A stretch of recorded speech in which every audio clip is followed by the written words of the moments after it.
Y dilo con nosotros, Él vive, Cristo vive con nosotros.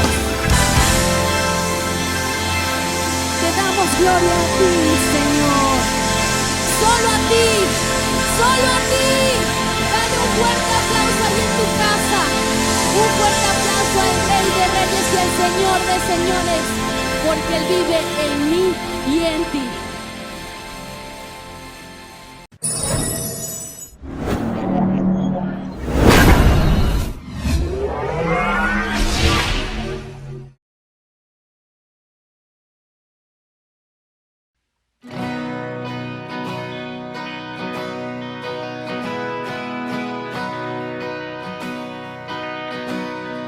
El mundo busqué y no pudo llenarme. Ningún tesoro que pueda ganar me saciará. Mas llegaste tú, me diste vida nueva. Y cada deseo se cumplirá aquí en tu amor. Oh, no hay nada, nada mejor. No hay nada, nada mejor. No hay nada, nada mejor que mi Dios.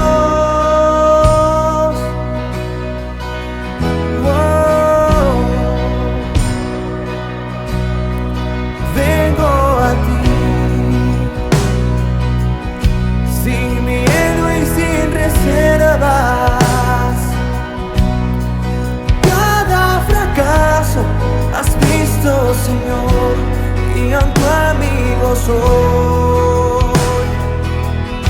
Porque el Dios de los montes es el Dios de los valles. Y no hay lugar que me pueda alejar de tu gracia y amor. Oh, no hay nada, nada mejor. No hay nada, nada mejor. No hay nada, nada mejor que mi Dios. No hay nada, nada mejor. No hay nada, nada mejor. No hay nada, nada mejor que mi Dios.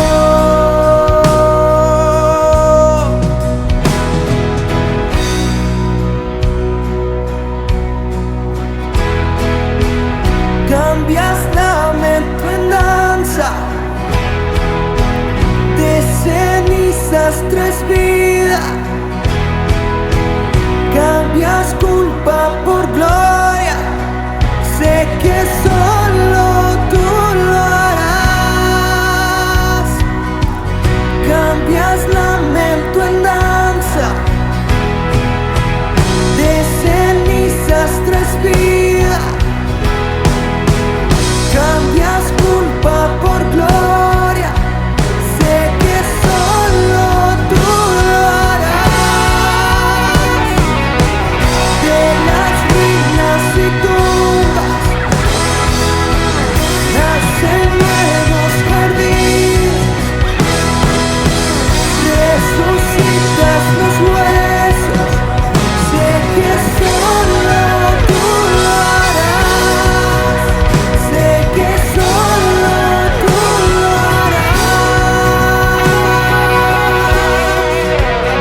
Oh, no hay nada, nada mejor. No hay nada, nada mejor. Oh, no hay nada, nada mejor que mi Dios. Oh, no hay nada, nada mejor.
hemos tenido que hacer frente a este tiempo que nos ha tocado vivir. La Iglesia continúa su labor de tender la mano al caído, dar esperanza al perdido y ser luz en medio de tanta oscuridad. Tú puedes seguir siendo parte de esto. Con tu aporte y contribución, hace que cada día sigamos avanzando en cumplir la gran comisión en nuestra amada nación. Acá dejamos los datos para hacer transferencia o pago móvil y así puedas aportar para las distintas actividades y planes de ayuda que desarrollamos. Gracias por invertir en el reino de Dios.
Hola, hoy tengo el agrado de comenzar una nueva serie y esta está basada en lo que el apóstol Pablo escribe al final del capítulo 4 en la carta a los Efesios, seguidores de Jesús en el primer siglo.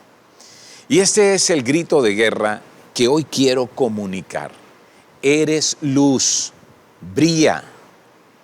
Pero antes de comenzar, quiero contarte algo que me ocurrió siendo un jovencito de casi 18 años, en un tiempo antes de entrar a la universidad, cuando me animé a participar con mis tíos en el trabajo del campo. Ese trabajo era plantando y cosechando principalmente café. Y por cierto, lo realicé en una región montañosa al sur de Barquisimeto, más allá de un pueblo llamado Río Claro, específicamente en un sector llamado Riecito.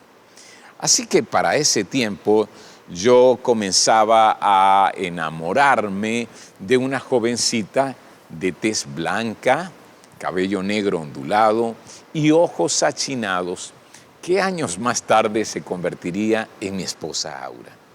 Su imagen no salía de mis pensamientos.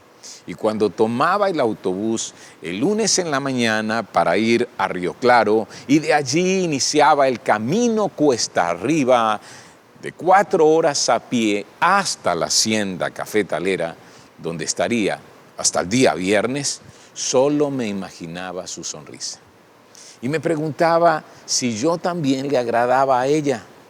Para ese tiempo comenzaba una actividad evangelística masiva al aire libre, que se prolongaría durante toda la semana. Y aunque hubiese querido quedarme para disfrutar de ese evento, y siendo más sincero contigo, para verla a ella, igual me fui con mi tío allí al campo a trabajar. Y mientras trabajaba, siendo apenas martes, abriendo huecos en el terreno a sembrar bajo el sol que había salido después de una intensa lluvia, estaba con mi ropa vieja, sudada y desgastada, cubierto franela, pantalón y zapatos con manchas de barro seco, Entonces una camioneta rústica se detuvo cerca de la carretera que bordeaba el terreno y el chofer conversó con mi tío y recuerdo haber escuchado que venía hasta la ciudad. Así que mi tío me dijo, vámonos con él y volvamos mañana. Me parecía increíble lo que escuchaba, pues estaba resignado a volver a ver a Aura hasta el día viernes. Así que sin pensarlo mucho, me lancé en la parte de atrás de la camioneta y ahí comenzamos nuestro recorrido cuesta abajo. Una vez aquí en Barquisimeto, y después de agradecer el favor, nos bajamos en una avenida central para tomar el autobús que nos llevaría a la casa. Y fue cuando entré en el autobús que me di cuenta de cómo me veía lleno de barro desde la cabeza hasta los pies. Y para un adolescente que gustaba vestir limpio y combinado, esto resultaba muy difícil, muy incómodo. Y sobre todo pensaba que si esa jovencita con quien estaba obsesionado entraba al autobús, pues yo me iba a sentir bastante avergonzado. Así que en ese momento imaginaba que todos me veían y pensaban que yo era un muchacho indigente. Lo que deseaba más era llegar a mi casa, darme un baño, vestirme con mi mejor ropa y brillar ante los ojos de Aura. Pues eso fue lo que hice y cuando ella me vio esa noche, quedó sorprendida de mi inesperada presencia. Por dicha, no me vio horas antes con mi ropa sucia y todo sudado. Por cierto, mi tema de hoy entonces comienza con este asunto, el asunto de deshacernos de la ropa vieja y ponernos una ropa nueva, pero espiritualmente hablando. Leamos entonces Efesios en el capítulo 4, versículos 17 en adelante. Dice, con la autoridad del Señor digo lo siguiente. Ya no vivan como los que no conocen a Dios, porque ellos están irremediablemente confundidos. Tienen la mente llena de oscuridad, vagan lejos de la vida que Dios ofrece, porque cerraron la mente y endurecieron el corazón hacia Él. Han perdido la vergüenza, viven para los placeres sensuales y practican con gusto toda clase de impurezas. Antes de estas palabras, Pablo ha escrito del esfuerzo por mantenernos en la unidad que procede de Dios, lo que por cierto hemos estudiado con detenimiento en la serie anterior, que sean uno. Este esfuerzo por mantener la unidad es una de las marcas de la vida que refleja el llamado que recibimos como seguidores de Jesús. Pero otra marca es vivir un estilo de vida diferente, que se ajusta a las enseñanzas de hombres que como Pablo recibieron y que ahora están enseñando. Así que después de su énfasis en la unidad, Pablo insta a los creyentes a abandonar su antigua forma de vida que no tiene nada que ver con Cristo y les recuerda su vida anterior aparte de Dios y los exhorta a deshacerse del viejo yo, ya que han sido hechos personas nuevas al ligar su vida a Cristo. Pablo entonces comienza su discusión sobre el viejo yo, llamando a los efesios a rechazar su vieja forma de vida, impresa en esa cultura pagana, marcada por la ruptura familiar, la prostitución ritual, el egoísmo, la corrupción moral en todas sus formas. Pablo desea que sus lectores contrasten entre lo que habían sido como paganos y lo que ahora eran como cristianos, el contraste entre su vieja vida y la vida nueva.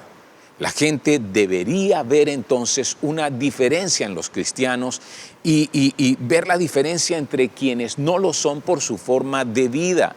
Así que Pablo está diciéndoles que deben dejar esta vida pasada ahora que son seguidores de Cristo.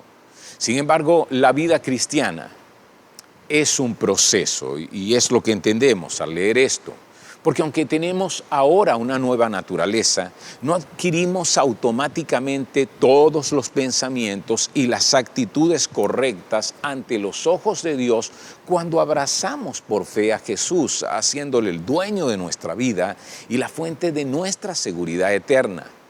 Pero si nos mantenemos enfocados en Dios y en su palabra, estaremos cambiando de esta forma de comportarnos constantemente. Aquí una pregunta: ¿notas un proceso de cambio positivo en tus pensamientos, en tus actitudes, en tus acciones y en tu comportamiento en relación con los años pasados? ¿Qué piensas acerca de eso? A pesar de que el cambio puede ser lento, ocurrirá si confías en que Dios te cambiará. Y en la medida en que escuchas y pones en práctica lo que Jesús enseña a través de su mensaje en la Biblia, del Espíritu Santo, que nos guía, que nos da poder para cambiar, y de nuestra relación con otros cristianos maduros. Pablo entonces insiste: ya no vivan como los que no conocen a Dios. Así como los creyentes deben caminar de una manera que refleje su fe, no deben caminar los caminos de su vida anterior. Piensa en tu caso. ¿Qué significa esa diferencia? La nueva vida del creyente en Cristo implica un cambio en la dirección y en la conducta. Cuando vivimos separados de Dios, nuestra forma de pensar es ineficaz, distorsionada por nuestra indiferencia hacia Dios y por los poderes del pecado. Así que como discípulos necesitamos entender que la vida cristiana es una vida de cambio y el ser transformados no es una opción. Pablo describe que los que no conocen a Dios están de esta manera. Él dice: están irremediablemente confundidos. Y aquí se refiere a la tendencia natural y humana de enfocar sus caminos lejos de Dios. El orgullo intelectual, la racionalización, las excusas hace que la gente no siga a Dios. Y no te sorprendas si las personas no aceptan las buenas noticias de lo que Dios hizo para salvarnos a través de su Hijo Jesús.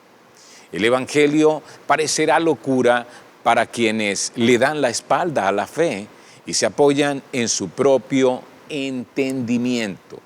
Así que esta expresión, irremediablemente confundidos, describe una vida sin propósito, sin esperanza, inútil, una vida vacía.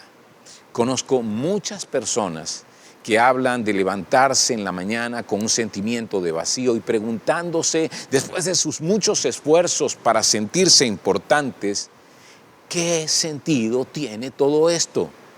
¿Qué sentido tiene la vida? Eso se llama vacío existencial. Buscar la felicidad en las riquezas, buscar la felicidad en el prestigio, en el poder y el placer. Es una vida sin sentido, entregada a cosas que carecen de valor real y eterno. Por eso Pablo sigue diciendo: tienen la mente llena de oscuridad. Y esta es la oscuridad interior causada por la incredulidad. Pablo escribe sobre este mismo asunto a los creyentes romanos en otra carta. Y él dice: es cierto, ellos conocieron a Dios, pero no quisieron adorarlo como Dios ni darle gracias. En cambio, comenzaron a inventar ideas necias sobre Dios. Como resultado, la mente les quedó en oscuridad y confusión. Romanos 1:21.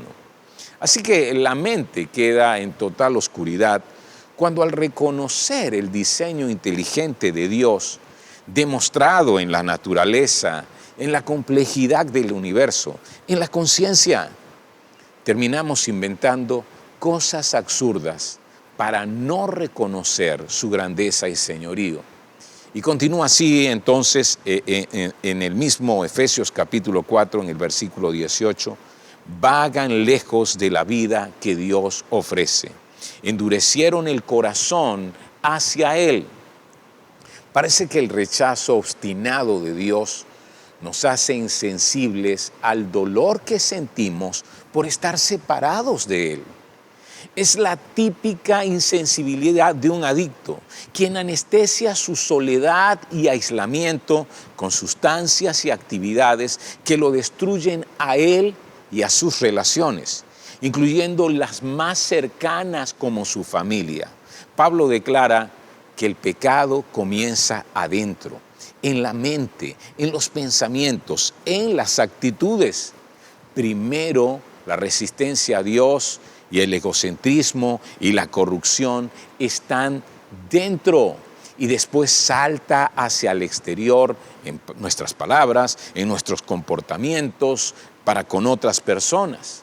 Y por eso sigue describiendo este proceso en el versículo 19 diciendo, han perdido la vergüenza, así que la insensibilidad por vivir de espaldas a Dios sin tomarlo en cuenta termina en esto que pudiésemos llamar desvergüenza. Esto es arrogancia ante Dios, ante quienes nos rodean y vivir sin el freno de la conciencia.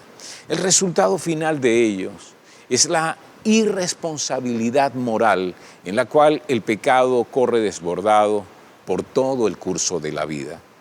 Lo describe así: viven para los placeres sensuales y practican con gusto toda clase de impurezas. Pablo está describiendo el dominio de la inmoralidad en la sociedad pagana de la antigüedad, que era en muchos casos aprobada por su asociación a los rituales de los templos. Sí, como lo estás escuchando. Esto incluía, por ejemplo, la prostitución ritual, donde en sus festivales los hombres tenían actividad sexual pública como parte de sus ritos y sacrificaban niños que eran lanzados al fuego allí en sus altares. Hoy, lamentablemente, mucha gente sofisticada vive este mismo estilo de vida en nombre de la libertad, en nombre de la madurez cultural. Y un buen ejemplo de esto es la multimillonaria industria de la pornografía, que presenta el sexo como un espectáculo y degrada a la mujer al nivel de un objeto de excitación. Otro ejemplo son las relaciones abiertas, donde se cohabita sexualmente con una pareja con la libertad y el consenso de separarse si ya la unión no les complace o conviene, aunque al final alguien siempre se sentirá abusado y herido. Y un ejemplo más, el aborto. Otra multimillonaria industria que se presenta como un derecho de progreso. Quiero detenerme aquí un momento para preguntarte, ¿cuáles son los pensamientos y actitudes de tu vida anterior que todavía influyen en tu andar como cristiano? Vamos, piensa en eso. Ahora vayamos a lo que Pablo presenta como una ropa nueva desde el versículo 20. Dice, pero eso no es lo que ustedes aprendieron acerca de Cristo, ya que han oído sobre Jesús y han conocido la verdad que procede de Él. Desháganse de su vieja naturaleza pecaminosa y de su antigua manera de vivir que está corrompida por la sensualidad y el engaño. En cambio, dejen que el Espíritu les renueve los pensamientos y las actitudes. Pónganse la nueva naturaleza, creada para ser a la semejanza de Dios, quien es verdaderamente justo y santo.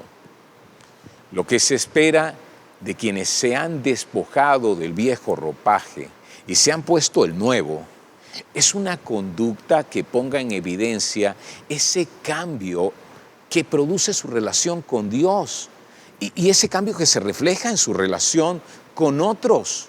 cuando hemos leído lo que Pablo describe, dice, pero eso no es lo que ustedes aprendieron acerca de Cristo. Allí él comienza a distinguir agudamente la descripción que hacía de la vida vieja y la diferencia con la vida nueva. Por eso dice, aprender acerca de Cristo. Observa bien esto. Un discípulo aprende acerca de su maestro. Entonces, Jesucristo es la lección. Su mente, cualidades y conductas son el modelo de vida para ti y para mí. ¿Somos sensibles a esa enseñanza? ¿O somos duros e insensibles como los que no le conocen a Él? Además, Jesucristo, además de ser la lección, Jesucristo es el Maestro. Recuerda que cuando Él estuvo en la tierra, enseñó con su vida la conducta que sus seguidores deben manifestar. Y ahora nos sigue enseñando a caminar en la vida. Sí, lo sigue haciendo por la palabra, por su Espíritu que vive en nosotros y que vive desde que le hicimos a Él nuestro dueño, nuestro Señor. Y por cierto, también nos enseña a través de la relación con otros seguidores de Él que viven una vida que le agrada a Él. Sigue el versículo 21 y ya lo hemos leído, pero quiero repasarlo, ya que han oído sobre Jesús y han conocido la verdad que procede de Él. Así que Pablo da por sentado que a través de la voz de sus maestros y de sus discipuladores, ellos, los efesios, han escuchado realmente la voz de Cristo. El punto de Pablo es que estos creyentes, pues ahora siguen a Jesús. El que conoce la verdad que procede de Jesús se apropia de ese intercambio maravilloso que Él realizó al recibir las consecuencias de nuestras rebeldías, de nuestras ofensas contra Dios, y hacemos lo que es recto ante los ojos de Dios. El que conoce la verdad que procede de Jesús se apropia del poder de su Espíritu que nos da una vida nueva. Se apropia de la fuerza de sus lecciones y del impulso de su poderosa influencia en nosotros. Descubre que todo eso es diametralmente opuesto al mundo dominado por el egoísmo y por la corrupción moral. Y esto es conocerle íntimamente. Esto es experimentar su vida, vivirle, o mejor dicho, dejar que Él viva en nosotros. ¿Qué era lo que les había enseñado Jesús? ¿Qué era lo que les había enseñado el apóstol Pablo y otros seguidores más maduros de Cristo?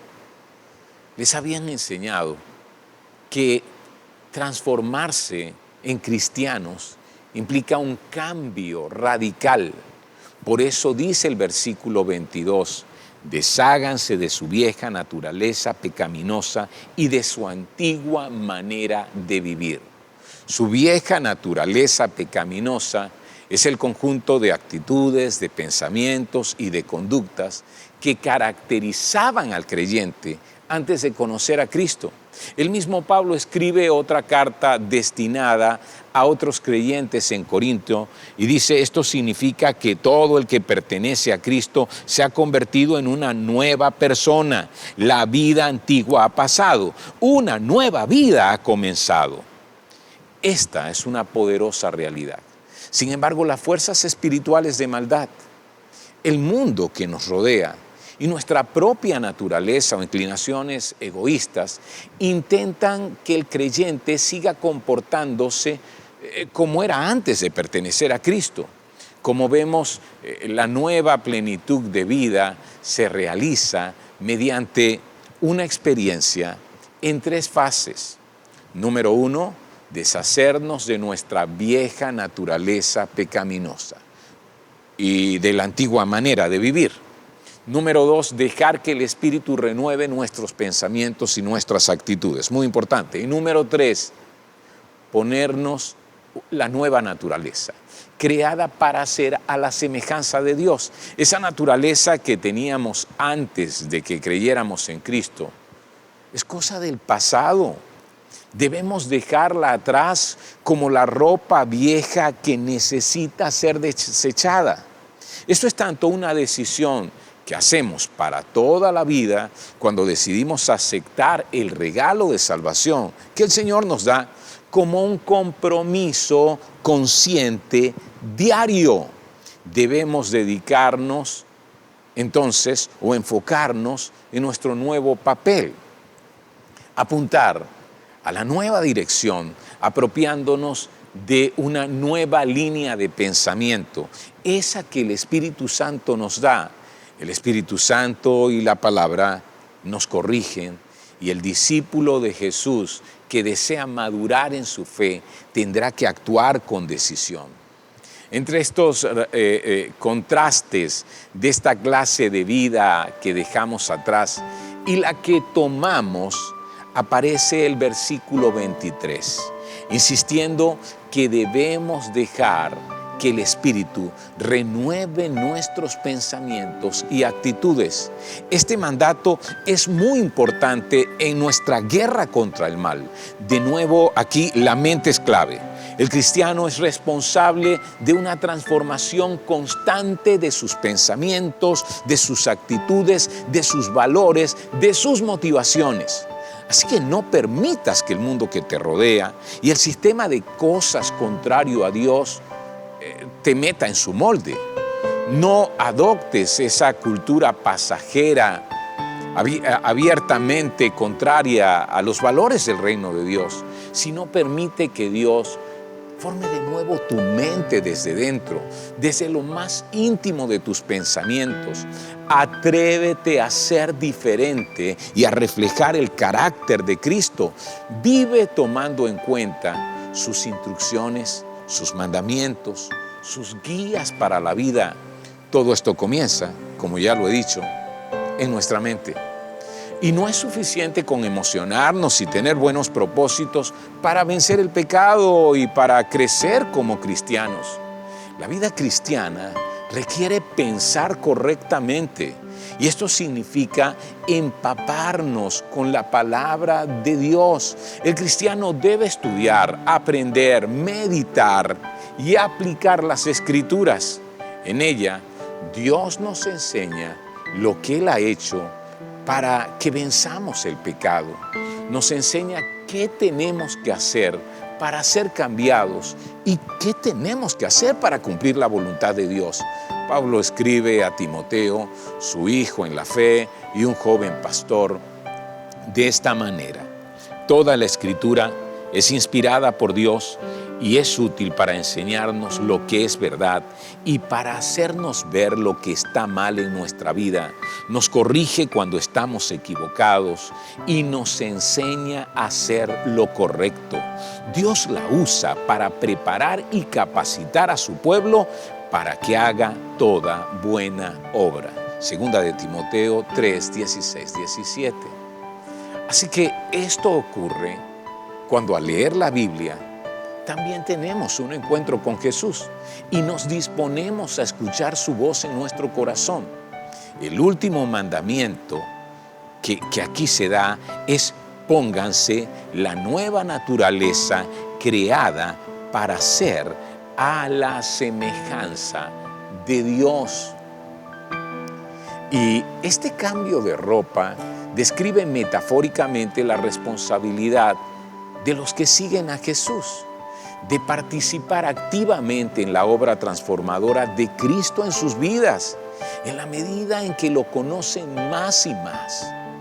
Cuando Nelson Mandela ya había pasado 27 años en prisión, fue llamado para tener una conferencia con el presidente de Sudáfrica, para ese tiempo, Frederick de Klerk. Y antes de ir al Palacio de Gobierno, le dieron un traje elegante para que se vistiera. Sí, vestirse para ese encuentro que marcaría el fin del apartheid, ese sistema injusto de discriminación racial que dominaba su país. Sin embargo, Madiba, como le llamaban por su nombre africano, sería llevado de nuevo a la cárcel tras esa entrevista, volviendo a usar el uniforme como preso político. Pero un día sería puesto en libertad plena para nunca más vestirse con ese desgastado uniforme de preso. Y años más tarde se vestiría como un hombre digno de recibir el Premio Nobel de la Paz junto a de Klerk. Eso mismo ocurrió con quienes han hecho a Jesús su único y suficiente Salvador.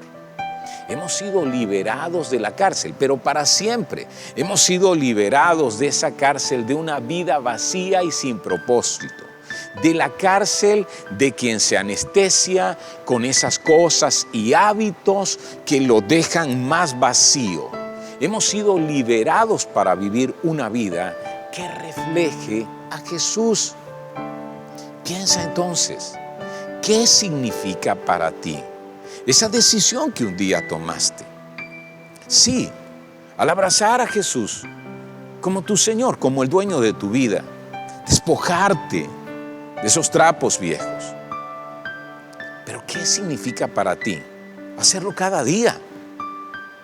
¿Qué significa para ti vestirte con esa ropa nueva, con la nueva naturaleza? ¿Qué es según Dios?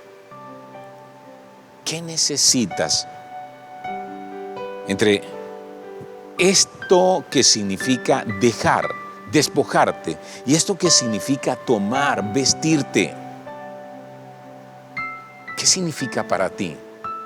Entonces, dejar que el Espíritu transforme tu mente, transforme tus pensamientos, transforme tus actitudes.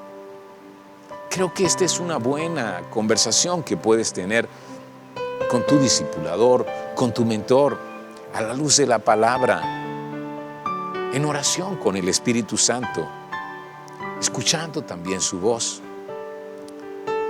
Quiero que oremos juntos por esto. Querido Dios, gracias te damos hoy por hablar a nuestra vida. Gracias por recordarnos estas verdades que el apóstol Pablo insiste a los creyentes allí en esa ciudad, en Éfeso. Pero estas palabras que también son hoy para nosotros. Ayúdanos a ver qué es eso de lo que tenemos que despojarnos, qué es eso que tenemos que quitarnos de nuestra vida, porque tiene que ver con hábitos, tiene que ver con patrones, tiene que ver con el molde en el que estábamos antes de conocerte, eso que reflejaba una vida sin ti. Pero ayúdanos a ver qué significa vestirnos, ponernos esa nueva naturaleza, ese nuevo yo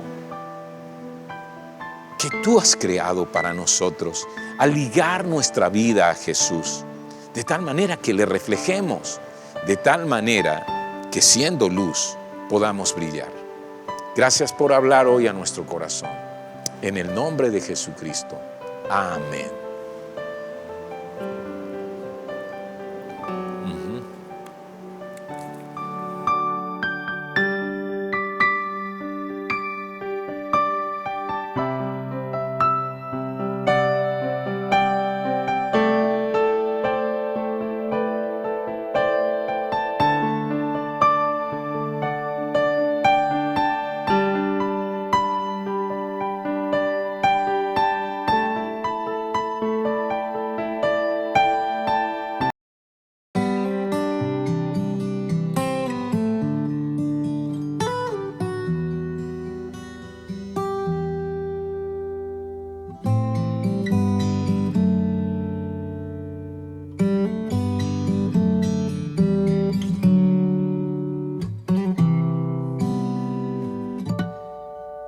Ha venido tu luz y la gloria de Dios ha nacido sobre mí. Soy vasija de barro y aunque estoy quebrado, tu luz brilla en mí. Mi alfarero, tú me hiciste hechura soy.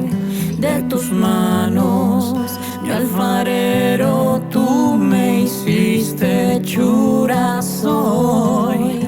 De tus manos, la luz que brilla entre nosotros, Jesús, la luz que alumbra las naciones, Jesús, eres el sol de un nuevo amanecer,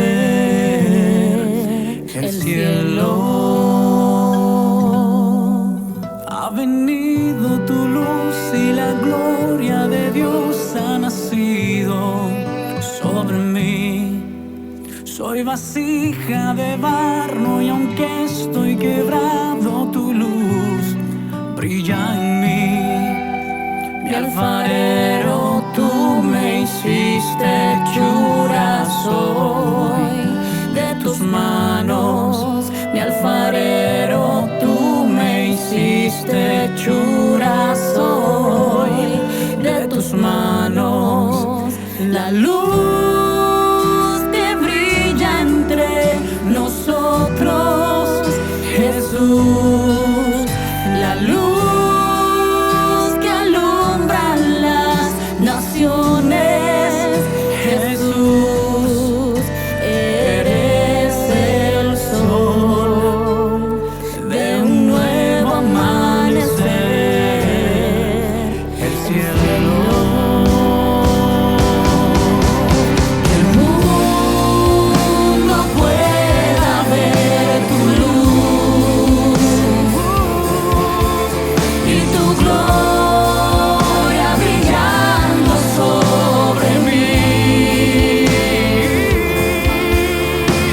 Eres el sol que marca un nuevo día. Eres la luz que brilla entre nosotros, Jesús, la luz que alumbra las naciones, Jesús, la luz, eres la luz que brilla entre nosotros, Jesús, la luz, eres la luz, eres la luz, eres el sol de un nuevo amanecer, el cielo.